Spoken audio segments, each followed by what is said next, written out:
안녕하십니까. 통일전망대 김필국입니다. 참여연입니다.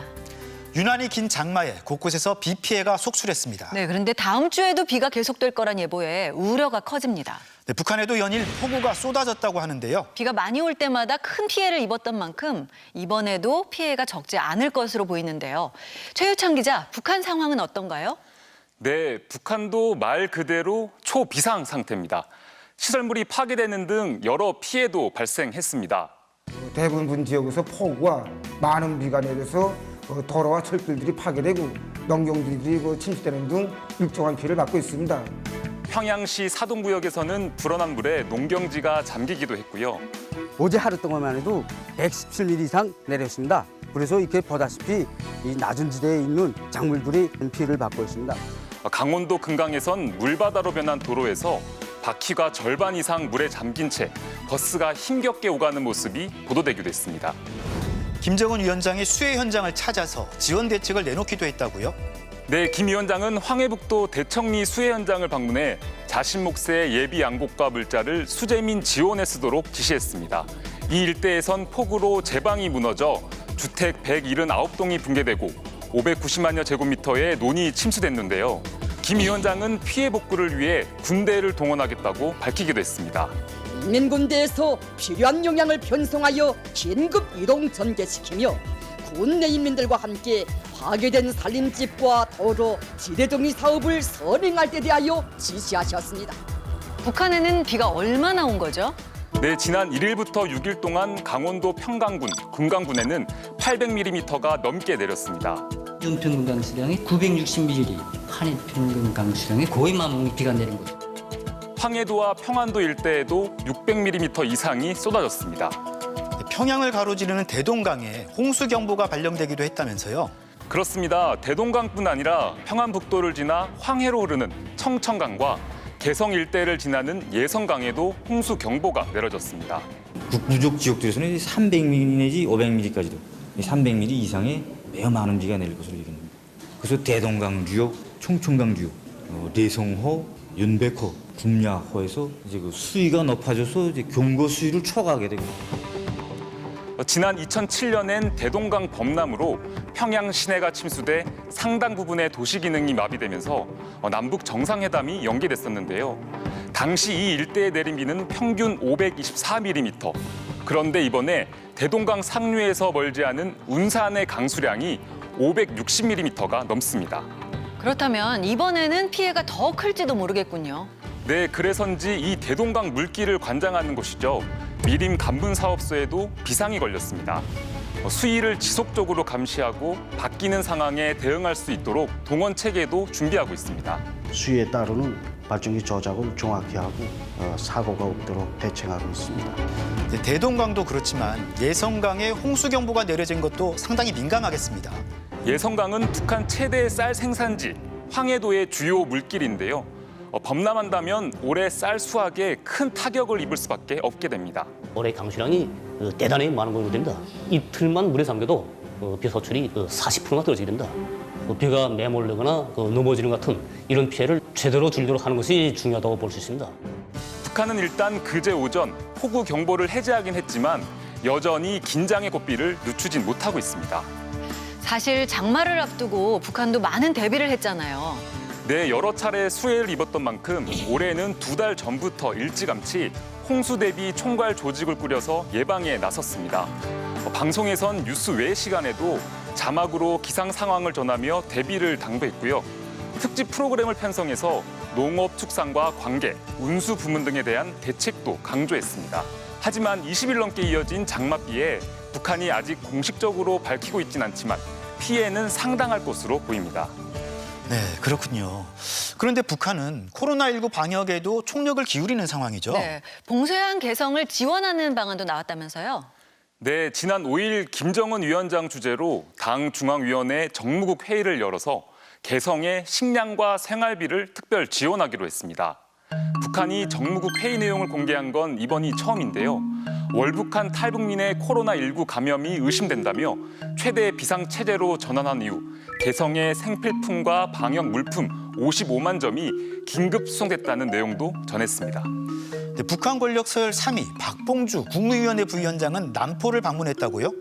지난주엔 최룡해 상임위원장이 봉쇄된 개성 인근 지역을 둘러봤는데요.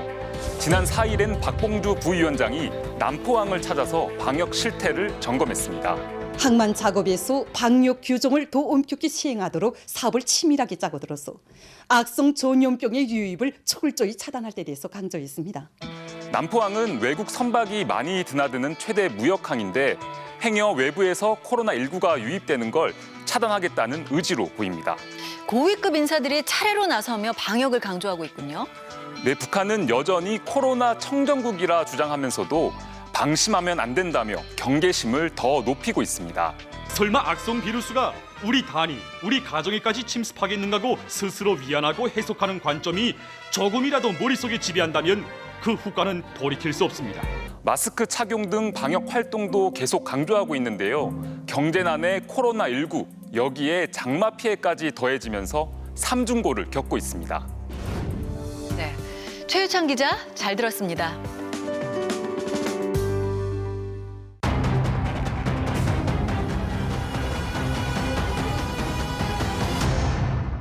물난리를 겪을 때마다 항상 반복되는 문제가 있습니다. 북한에서 발원하는 하천의 방류 사실을 우리가 전혀 통보받지 못한다는 거죠. 네, 남북을 걸쳐 흐르는 강을 공유 하천이라고 하는데 북한이 상류에 있다 보니 피해는 하류에 있는 우리에게 돌아오게 됩니다. 네. 이 문제 해결 방법은 없을까요? 정승혜 기자가 전해드립니다. 폭우가 쏟아진 지난 5일 임진강 최북단에 있는 필승교의 수위가 사상 최고치를 경신했습니다. 임진강 상류 필승교의 경우 최고 수위를 넘겨 현재 13m에 육박하고 있습니다. 오늘 0시에만 해도 4m에 불과했는데 하루 사이에 8m 이상 수위가 상승한 겁니다. 자칫 인근 군남댐이 넘칠 뻔한 상황까지 간 겁니다. 북한이 사전 통보 없이 임진강 상류에 있는 황강댐 수문을 열었기 때문인데 경기도 연천과 파주 등 임진강 일대 저지대 주민들에겐 비상 대피령이 내려졌습니다. 임진강은 북한 마식령 산맥에서 시작해 군사 분계선을 지나 서해로 흘러갑니다. 상류의 3분의 2가 북한에 위치해 있는데 여기엔 지난 2007년 완공된 저수량 3억 5천만 톤 규모의 황강댐 외에도 4개의 소형 댐이 있습니다. 임진강의 물줄기를 막고 흘려보내는 결정권이 사실상 북한에 있는 셈인데 그러다 보니 지난 2009년 집중호우 때는 북측이 통보 없이 방류해 우리 쪽 야영객 6명이 숨지는 사고가 발생하기도 했습니다. 임진강 한가운데 차량 10여 대가 물에 잠겨 있습니다.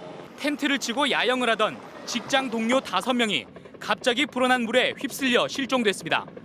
그해 10월 열린 임진강 수해 방지 남북 실무 접촉에서 북측은 댐 방류 때 사전 통보하겠다고 약속했지만 얼마 가지 못했습니다. 2011년 이후 거의 매년 북한의 통보 없는 방류가 계속됐고 올해도 마찬가지였습니다. 최근 일방적인 방류 조치에 유감을 표합니다. 방류 조치를 취할 때는 최소한 우리 측에 사전 통보했어야 한다는 점을 강조합니다. 또 다른 대표적인 남북 공유 하천인 북한강은 북한 금강산에서 시작해 동쪽 군사 분계선을 넘어옵니다. 지난 1986년 북한이 26억 톤 규모의 금강산 댐 착공에 들어가자 일시에 방류하면 서울이 물에 잠길 수 있다며 수공 가능성이 제기됐고 우리도 맞서 평화의 댐을 건설했습니다. 그런데 댐 건설이 완공될 무렵에는 정반대로 유량 감소 문제가 제기됐습니다. 금강산 댐이 물줄기를 그냥 남쪽으로 흘려보낼 수도 동해로 바꿔 발전을 할 수도 있는 유역 변경식이기 때문입니다. 산허리를 관통하는 45km의 지하수로로 물을 뽑아서 발전한 뒤 연간 17억 톤의 물을 우리 쪽이 아닌 동해로 방류하고 있습니다. 이 경우 우리 측에는 연간 6억 2천만 톤의 물 부족이 예상된다는 겁니다. 황강댐 역시 북한이 임진강 물줄기를 북쪽 예성강으로 틀 수 있는 유역 변경식 댐입니다. 그래서 갈수기에는 유량 감소로 인한 어획량 감소, 농업 용수 부족 문제가, 홍수때면 흘러 넘치는 물 걱정이 반복되는 겁니다. 이렇게 남북을 흐르는 공유하천 문제는 어떻게 풀어야 할까? 스위스 알프스 산맥에서 시작돼 프랑스, 독일 등 유럽 9개 나라를 가로지르는 라인강의 경우 갈등을 겪은 뒤 유역에 있는 나라들이 국제위원회를 만들어 수량 할당, 환경 오염 개선 등 협력 방안을 논의해 오고 있습니다. 이처럼 2개국 이상을 흐르는 공유 하천의 경우 한 나라의 일방적인 사용을 인정하기보다는 국가 간 상호 협력과 고지 의무가 있다는 것이 유엔의 공식 입장입니다. 우리 정부도 북측의 공유하천 협력 방안을 논의하자고 제의해 놓은 상태입니다. 접경지역 재난에서부터 작은 협력이 이루어진다면 이것은 남북 간의 큰 협력으로 발전될 수 있는 마중물이 될 것입니다. 남북 간의 불신과 임진강 수위를 둘러싼 불안을 남북 관계 협력의 물길로 돌릴 수 있기를 희망합니다. 코로나 방역, 남북 공동 하천 문제 등 공동 재난 대응은 시급한 과제지만 북한은 최근 개성 연락사무소를 폐쇄하고 남북 연락선을 차단한 뒤 요지부동인 상황입니다. 결국 정치적 긴장 관계가 해소되지 않고서는 재난 문제에서도 협력을 기대하기 어려운 만큼 남북 대화의 필요성이 더욱 부각되고 있습니다. 통일전망대 정승혜입니다.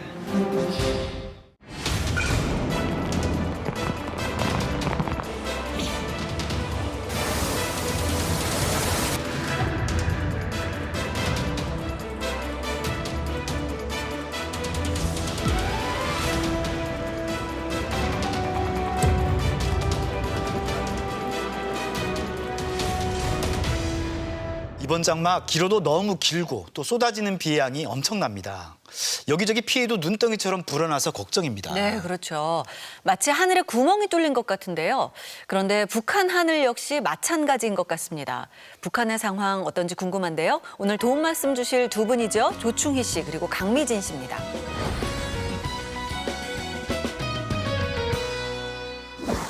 네, 이번 주는 좀 괜찮으려나 했는데 네. 좀처럼 비가 그치질 않네요. 그러니까요. 하늘이 야속하기만 한데요. 북한 역시 이번 주에 쏟아진 폭우로 비상 상황이라고 합니다. 네, 북한은 최근 기상수문국에서 알리는 소식이라는 특집 방송을 통해서 이 큰 물 상황을 알리고 있는데요. 네, 강원도와 황해도 지역에 특히 많은 비가 쏟아졌고요. 지난 1일부터 누적된 강수량이 800mm가 넘는 곳도 있습니다. 여기저기 큰 물 경보도 내려졌습니다. 인민경제의 모든 부문, 모든 단에서는 이 최대의 각성을 가지고 있을 수 있는 인적 및 물적 피해를 최소화하기 위한 철저한 대책을 세워야 할 것입니다.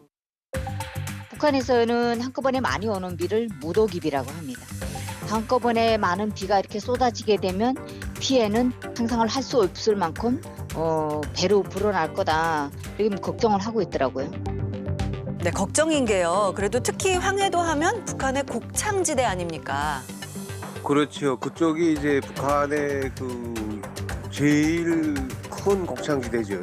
황해남도, 개성, 황해북도, 평안남도, 평안북도가 전체 곡물 생산량의 거의 한 60-70%가 거기서 나오거든요.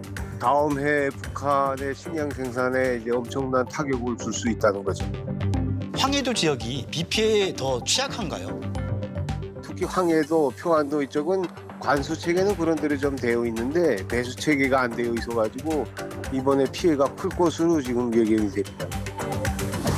네, 북한은 해마다 비 피해를 좀 많이 겪고 있죠. 사실 북한 주민들이 느끼는 큰 물의 이제 공포가 엄청 큽니다. 그래서 제일 제 기억에도 힘들었을 때가 68년도 이제 큰 물에 거의 이제 강이 불어나서 다리까지 다 그때 허물어졌던 거. 그다음에 95년도. 네. 95년도에 정말 그때는 이제 비가 많이 마셨죠. 그 95년도 7월에 난 홍수로 전부 물에 다 휩쓸려 갔고요. 그때 저희 농촌 지역에는 밭이 대부분 다 이제 바닥에 있었잖아요. 그 해 곡식을 건진 집들이 별로 없었을 것 같아요. 엄청나게 그 해는 너무 무서웠어요. 1995년 당시에 인명피해와 재산피해로 북한 사회 전체가 마비될 정도였죠. 네, 또 2016년엔 함경북도 지역에서 큰 피해가 있었죠. 저도 당시 강 건너 북중 접경 지역에서 북한 상황을 봤었는데 정말 심각했습니다. 그때 한북도 사람들은 너무나 이제 엄청난 사람이 엄청 많이 죽었잖아요. 그때도. 북한은 대부분 흙도로라 피해가 크겠죠. 그렇죠. 거의 이제 시멘트로 포장한 도로가 많지 않기 때문에 제가 살던 평안도 지역에도 이제 평양 신의주하고 평양 향산 도로 내놓고는 다 이제 흙도로거든요. 비가 와서 도로가 이제 사라지거든요. 도로가 다 또 내려가서 없어서 구덩이 생기고 한 번씩 복구하려면 정말 이제 그 엄청난 그 노력과 비용이 이제 들 정도로 큰 도랑들이 생기곤 했습니다. 네, 당시 수해 복구에 전 주민은 물론이고 군부대까지 동원됐었죠. 오늘 200일 전 뒤에 주타격 방향 최전방은 북부 피해 복구 전선이다. 일심단결의 거대한 위력으로 한북도 북부 피해 복구 전선에서 전화위복의 계속적 승리를 쟁취하자. 함경북도의 대부분 지역이 다 침몰이 됐기 때문에 그 지역 주민으로서는 도저히 복구가 안 되는 그런 상태죠. 그래서 군을 동원하고 전국에서 이제 주변에 있던 돌격대까지 다 파견을 하고 전국이 힘을 보탰죠. 아마 그때 복구는 완벽하게는 됐다고는 할 수 없지만 10월 말 11월 초에는 입주가 될 정도로 복구가 엄청 빨리가 된 거죠. 이렇게 심각한 비 피해를 계속 입다 보니까 북한 당국은 장마철이면 비상일 수밖에 없겠어요. 그렇죠. 이제 북한 당국은 일단 장마철이 되게 되면 각 매체나 또 이제 강연제강을 통해서 큰물 피해를 미리 막자 뭐 이런 선전도 하고 있고 또 더불어서 뭐 모든 기관 또 여맹 학교까지도 동원돼서 큰물 피해를 막을 때에 대한 그런 대비책을 하거든요. 조충희 씨도 큰물 피해 대비 많이 하셨죠? 네, 저는 이제 농업 부문에 많이 종사를 해서 7, 8월 장마철 기간에는 정말 집에 붙어 있을 새가 없죠. 그래서 뭐 자전거 타고 자기 담당 농장에 나가가지고 그때 이제 큰 물에 옥수수밭이나 이런 거 또 내려가지 않게 물도랑 치기 하고 그다음에 이제 논밭 물 빼기 장마철 때는 비까지 맞으면서 다녀야 되니까 지금 그때 생각하면 끔찍해요. 네. 표정만 봐도 북한 주민들이 얼마나 고생하셨을지 알 것 같은데요. 특히 이번에는 북한 말로 무더기 비가 와서 피해 막이에 안간힘을 쓰고 있다고 합니다. 화면 함께 보시죠.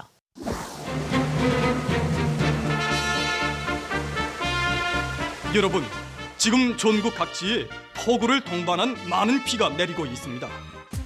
각 부분별로 피해 막이 대책을 강조하고 있는데요. 옥수수 옆에 이제 새끼줄을 이렇게 채워놓는 게, 그러니까 옥수수는 바람에 이제 넘어지게 되면 다시 일어서려는데 힘을 많이 집중을 해요. 그러니까 곡식이 여물지 않은 거예요. 그래서 북한에서 최근에도 옥수수, 키나선 옥수수 종자를 개발하고 벼도 키나선 걸 주로 선호를 하는 거죠. 네. 다수하게 자랑찬 성과로 이어지는가 마는가 하는 것은 결정적으로 장마철 피해막이 대책을 어떻게 세우는가에 달려 있습니다. 북한은 특히나 식량 문제 때문에도 장마철 피해에 사활을 걸 수밖에 없는데요. 조충희 씨도 많이 다니셨겠어요, 동원돼서. 그 장마철 대비해서 제일 기억에 남았던 건 이제 그 약한 부분이 있거든요. 그러니까 예를 들어서 충청강 하류 뭐 무슨 강이다 하면 그 강에서 제일 미처 보강하지 못한 부분이 있는데 그 부분들에 이제 사람들을 배치를 해요. 그래서 뭐 기본적으로 총장연돌 모자라면 이제 이자처럼 아줌마들, 애기들까지 이제 다 이제 동원시키는데 마대에다가 훅 담아서 그 모래에 담아서 계속 이제 그 쌌죠. 그러니까 자연하고 사람하고 싸우는 거예요. 근데 제 기억에는 한 번도 이겨보지 못했습니다. 그러니까 물 내려오는 속도가 워낙 빨라가지고. 요즘 들어서는 장마철에 내리는 비가 옛날처럼 조금 좁게 내리면서 오랫동안 내리는 비가 아니라 다량으로 한꺼번에 많이 내리고 짧은 시간 많이 내리고 또 강도도 굉장히 강합니다. 그래서 강 정비나 호수 정비, 댐 이런 기반 시설이 굉장히 대규모의 기반 시설이 굉장히 중요한데 개인적으로 할 수 있는 배수로 정비나 이런 것들은 현재 요즘 내리는 비에 대해서는 한계가 있습니다. 그래서 실제적으로 기반 시설이 굉장히 조금 돈이 들어가는 간접 자본 들어가는 것이 좀 구축이 돼야 피해를 덜 수 있지 않을까. 국가적인 대책도 중요하지만 개인 재산 피해도 또 걱정이잖아요. 네, 그렇죠. 보통 문제가 아니죠. 북한은 사실 지난번에도 말씀해 주셨다시피 김치웅 같은 거 막 파가지고 땅에다 보관하고 뭐 이런 것들을 많이 하잖아요. 김치웅 같은 데는 식량이 가득 차 있을 텐데 어떻게 해요? 이제 장마철은 7, 8월이잖아요. 네. 그러면 일 년 농사의 곡물을 거의 다 소비하는 그 시점이에요. 그래서 땅 밑에 감자음을 파고 이제 감자가 저장되어 있는 양도 최소 이제 작아지는 그런 형태고, 일단 뭐 가을을 눈앞에 둔 시점이기 때문에 없는 집도 있었어요. 네. 그러니까 그 곡물 같은 경우는 운반이 많이 어렵지는 않은 그런 상태고, 이제 일단 뭐 집안에서 기성품 재산만 이제 따로 옮기면 되는 상황이죠. 비 왔을 때 이제 강 건너편에 높은 곳으로 이제 피난해야 되거든요. 전쟁 때 쓰던 포탄 깍지 매달아난 거 그거 두드려요. 빨리 이제 온도고로 올라오라고 탱탱탱탱 하고 두드리면 그다음에 이제 애들 안고 없고 그다음에 귀중품 하나씩 안고 나오는데, 그때 이제 재미났던 이야기가 더라는 게 이제 와이프가 이제 헤엄을 못 치는데 남자가 와이프 손을 잡고 가야 되잖아요. 그래서 그렇게 안 하고 TV만 이제 안고 갔다고. TV라든가 옛날에는 이제 전축, 그다음에 뭐 선풍기, 냉동고 이런 걸 이제 북한에서는 재산이라고 하거든요. 말씀 나누다 보니까 북한 주민들 장마철에 좀 바쁘겠습니다. 그러게요. 개인 살림 보호하랴, 또 국가적으로 동원돼서 일하랴, 정말 체력 관리도 잘해야겠는데요. 그렇죠. 아무래도 특히 이제 남성들이 그때 좀 뭘 좀 맛있는 거 먹고 체력 관리 하지 않으면 견디기 힘듭니다. 해서 동원 이제 외부 동원 거의 남자들이 많이 나가고 집에 들어오면 장마철에는 여느 때는 괜찮은데 이제 비 셀 때 그 기와 가지고 이제 그 돌기와돌이나 이제 세멘트 기와 가지고 기와 깨져서 비 새면 그거 올라가서 바꾸고 거기다 뭘 올려놓고 해야 되는데 그 체력이 안 따라서면 이제 굴러 떨어지기도 하고 그렇거든요. 가고 나가서 제대로 먹지 못하고 막 그 밤새고 하면 튼튼하지 않으면 사실 예, 그래서 튼튼한 몸은 나라의 법이라는 말도 있습니다. 네. 정말 말씀하신 대로 남북한 주민 모두가 어느 때보다 힘든 시기를 겪고 있는데요. 더 이상의 피해가 없길 바라는 마음뿐입니다. 네, 이런 때일수록 다시 한번 모두가 힘을 보태야 할 때가 아닌가 싶습니다. 자, 오늘 도움 말씀 주신 두 분 고맙습니다. 감사합니다.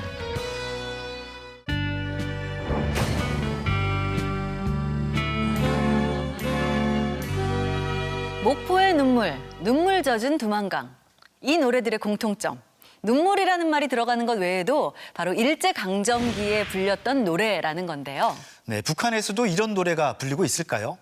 광복 75주년을 앞두고 남과 북이 사랑한 옛 노래들을 준비했습니다. 함께 보시죠.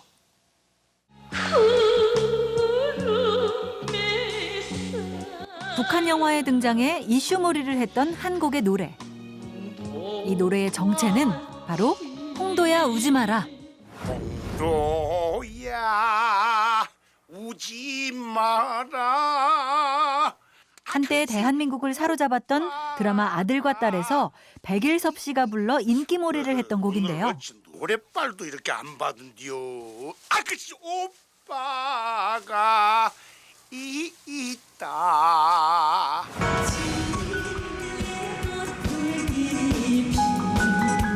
지난 평창올림픽 기념공연에서 북한 공연단이 우리의 남한 가요를 아주 맛깔나게 불러 모두를 놀라게 하기도 했습니다. 시대와 세월을 넘어 또 남과 북을 넘어 사랑받고 있는 우리의 옛 가요들을 지금 만나보시죠.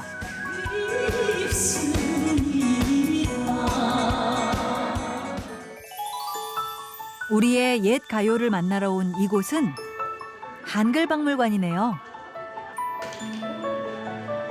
그런데 한글박물관에서 다들 뭔가를 열심히 듣고 있습니다. 뭘 그렇게 들으시나요? 노래 들려. 엄마 시대 때 들었던 노래도 듣고 제 시대 때 유행했던 노래도 듣고 해서 노랫말도 들어보고 하니까 참 좋은 것 같으네요. 지금 한글박물관에는 1920년대부터 오늘날까지 약 100년을 흘러온 우리의 노래들이 전시되고 있는데요. 이름하여 노랫말 선율의 삶을 시타. 아름다운 우리말로 표현된 노랫말도 만나고 대중이 살아온 역사를 돌아볼 수 있는 특별한 전시회입니다.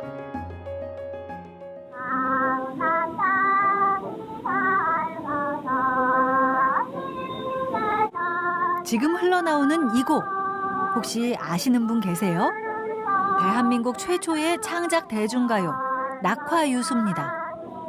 당시에는 작사가라는 전문적인 직업군이 따로 있었던 것이 아니라 그렇게 극을 쓰고 시를 쓰는 사람들이 노랫말도 함께 썼기 때문에 지금과는 다르게 좀 더 시적이고 서정적인 노랫말을 가진 것이 특징입니다.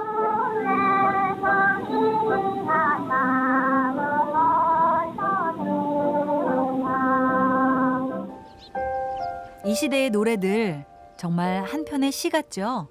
무엇보다 옛 가요들이 지금까지 사랑받을 수 있었던 건 가요가 대중의 마음을 대변해주기 때문일 텐데요. 너나 없이 힘들었던 일제강점기만큼 노래로 위로받았던 시절은 없겠죠. 당시 아리랑의 가사만 봐도 국민들의 울분이 느껴지는데요. 노래조차 맘대로 부르지 못했던 시절이었기 때문이죠. 나라를 뺏긴 한이나 서름을 노래하는 것들이 이제 표현되어 있으면 음반을 발매할 수 없게 이제 금지하는 그런 규칙이었죠.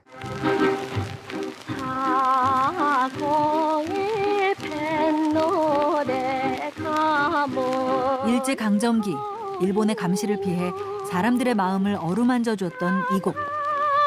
바로 이난영의 목포의 눈물인데요. 언뜻 보면 잃은 연인에 대한 절절한 그리움을 노래한 것 같지만 반전이 있습니다. 근데 이것은 이제 그 표면 그대로 뭔가 바람의 이름, 연못의 이름인 것이 아니라 이제 당시 이난영이 직접 불렀던 노래를 들어보면 300년 원한 품은이라는 가사로 부릅니다. 그 당시 일제강점기에 나라를 뺏긴 민족의 서름과 슬픔을 이제 은유적으로 드러냈던 그런 노랫말로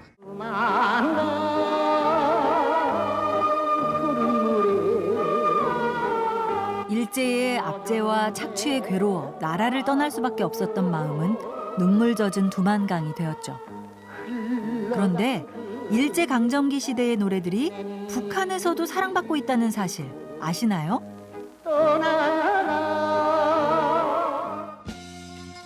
북한 평양출판사에서 발간된 노래집인데요. 이 책에 일제강점기 시절의 노래들이 빼곡히 실려 있습니다. 1990년대 김정일 위원장이 민족정서 강조를 목적으로 이 당시 노래들을 계몽기 가요라는 이름으로 부활시켰습니다.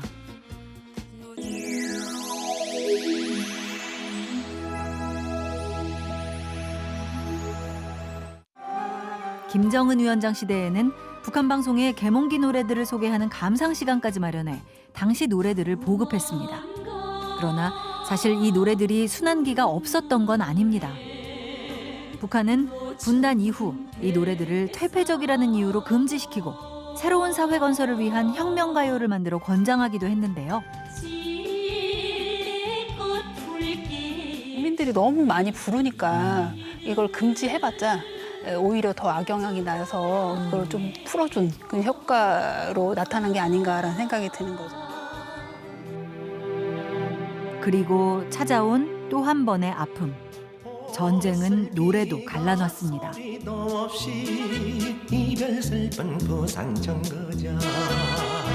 전쟁과 피난의 기억을 담아 큰 사랑을 받은 이 곡, 이별의 부산정거장.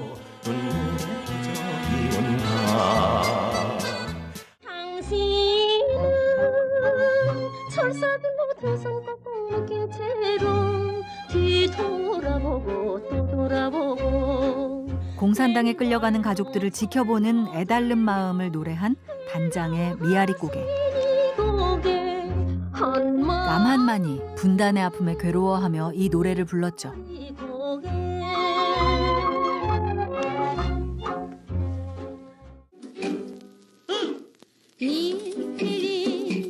그런데 이 신나는 노래는 뭐죠? 휴전 후 미군 부대와 함께 서양 문물이 쏟아져 들어오면서 당시 만보 열풍, 사교계 춤바람까지 일으켰던 일일이 만봅니다.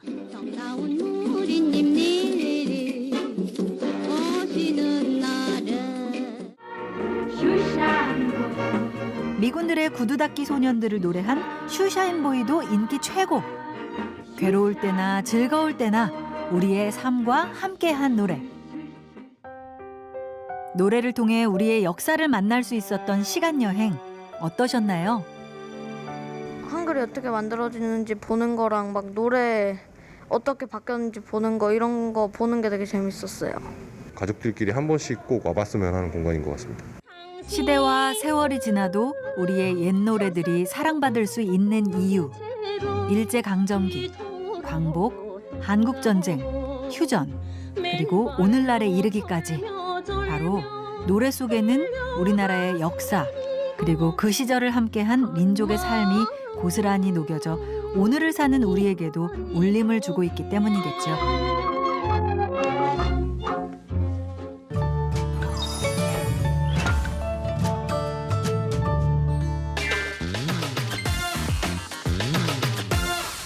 아담아담하다? 조금 날씬하신 분한테 아닌가요? 가담가담? 뭐지? 길을 걷는다? 그냥 그렇다? 조심조심? 약간 날 듯 안 날 듯. 생각날 듯 안 날 듯? 아니에요? 북한말 가담가담은 이따금이라는 뜻을 가진 말입니다.